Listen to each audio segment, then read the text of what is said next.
प्राचीन काल से ही कार्तिक मास को हिंदू धर्म में सबसे पवित्र महीनों में माना गया है।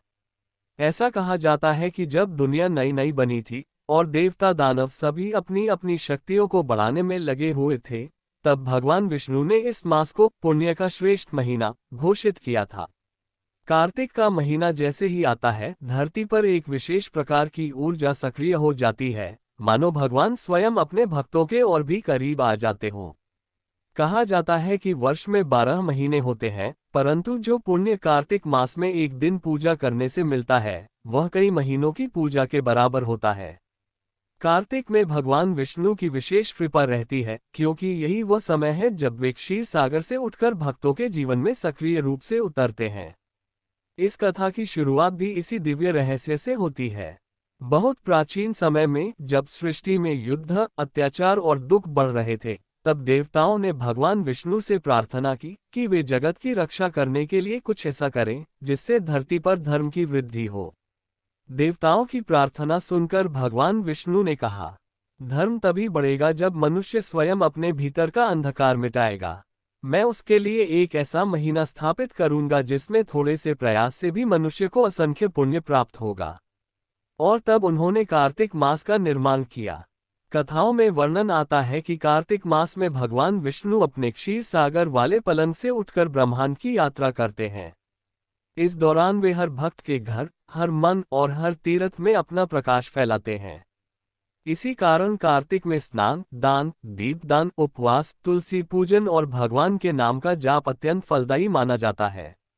एक बार की बात है, धरती पर एक अत्यंत सुंदर और दिव्य कन्या का जन्म हुआ। यह कोई साधारण कन्या नहीं थी, वह स्वयं ब्रह्मा जी की मानस पुत्री थी। उसका नाम था वृंदा, जिसे आज हम तुलसी माता के रूप में जानते हैं।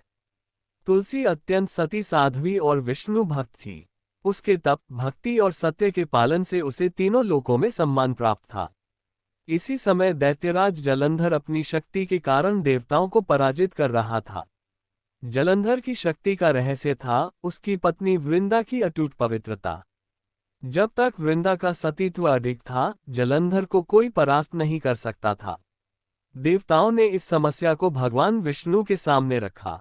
विष्णु जानते थे कि धर्म बचाने के लिए उन्हें जलंधर का वध कराना आवश्यक है, परंतु इसके लिए वृंदा के सतीत्व का भंग होना भी अनिवार्य था। भगवान विष्णु ने अपने रूप को जलंधर जैसा बनाया और वृंदा के सामने प्रकट हुए। वृंदा ने भ्रम में समझा कि उसका पति वापस आ गया है। जब उसे सत्य का पता चला तो उसने क्रोधित होकर कहा, हे विष्णु, आपने धर्म की रक्षा के लिए अधर्म का मार्ग अपनाया है। मैं आपको शाप देती हूं कि आप भी पत्नी वियोग का दुख सहेंगे। विष्णु ने शांत भाव से उसका शाप स्वीकार कर लिया, क्योंकि यह शाप स्वयं भगवान की ही लीला थी। वृंदा ने अपना शरीर त्याग दिया। जहां उसका शरीर पड़ा, वहीं से एक दिव्य पौधा उत्पन्न हुआ, तुलसी। भगवान विष्णु ने कहा, आज से तुलसी को मेरे समान सम्मान मिलेगा। मेरे बिना तुलसी का कोई भी पूजन पूर्ण नहीं होगा। इसी कारण कार्तिक मास में तुलसी विवाह का विशेष महत्व है। माना जाता है कि इस दिन तुलसी और भगवान शालिग्राम का विवाह होता है, जिससे घर में सौभाग्य, समृद्धि और सुख शांति आती है। बहुत समय पहले एक ब्राह्मण की पुत्री थी। उसका विवाह हुआ, पर दुर्भाग्य से उसका पति अल्पायु था। ज्योतिषियों ने भविष्यवाणी की थी कि उसका पति बहुत जल्दी मर जाएगा। वह युवती अपने पति को बचाने के लिए निरंतर भगवान से प्रार्थना करती रहती थी। एक दिन जब कार्तिक मास आया, तो उसने सुना कि इस महीने के दीपदान से यमराज का प्रभाव कम होता है। उसने हर शाम घर के बाहर एक दीप जलाना शुरू कर दिया। कथा कहती है कि जब उसका पति मरने वाला था, तब यमराज स्वयं उसके घर आए। जैसे ही उन्होंने दरवाजे पर जला हुआ दीपक देखा, वह रुक गए। यमराज बोले, इस दीपक की रोशनी में मैं तेरे पति की आयु नहीं ले सकता। कार्तिक में दीपदान से मृत्यु का भय टल जाता है।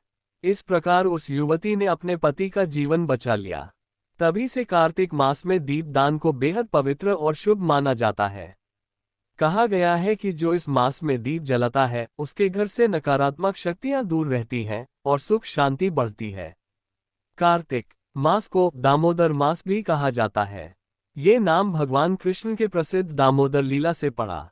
एक दिन माता यशोदा ने देखा कि नन्हा कृष्ण माखन चुरा रहा है। उसने सोचा कि कृष्ण को अनुशासन सिखाया जाए। वह रस्सी लेकर कृष्ण को उखल से बांधने लगी, पर हर बार रस्सी 2 उंगली छोटी पड़ जाती। कृष्ण मुस्कुराते हुए खड़े रहे। अंत में यशोदा की थकान और प्रेम देखकर कृष्ण ने स्वयं को बांधने दिया। उस दिन ब्रह्मांड ने एक अनोखा दृश्य देखा। वह भगवान, जिनके अस्तित्व से सृष्टि चलती है, वे स्वयं अपनी माता के प्रेम में बंध गए। इसी कारण कार्तिक में कृष्ण की विशेष पूजा की जाती है, विशेषकर दीपदान के साथ। वृंदावन में कार्तिक के महीने में रोजाना हजारों दीप जलते हैं, और माना जाता है कि स्वयं कृष्ण उन दीपों की रोशनी से प्रसन्न होकर भक्तों को आशीर्वाद देते हैं। पुराणों में आता है कि एक बार एक गरीब शिकारी था, जिसने अनजाने में भी बहुत पाप किए थे। वह अपने जीवन से दुखी था।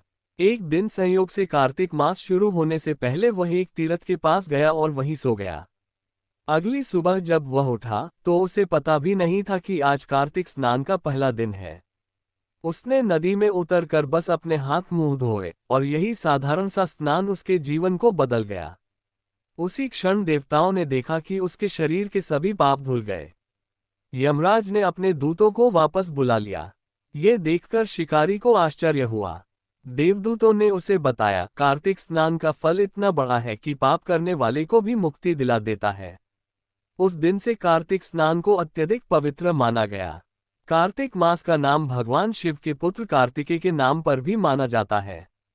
कथा कहती है कि देवताओं और असुरों के बीच जब अत्याचार बढ़ा, तब देवताओं ने भगवान शिव से प्रार्थना की कि वे ऐसा पुत्र दे जो दानव सेना को परास्त कर सके।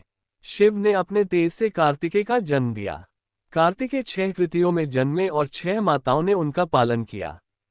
इसीलिए उनके 6 मुख हैं और वे षडानन कहलाते हैं। कार्तिकेय ने बचपन में ही तारकासुर का वध किया। देवताओं ने उनकी विजय को कार्तिक मास में उत्सव के रूप में मनाया।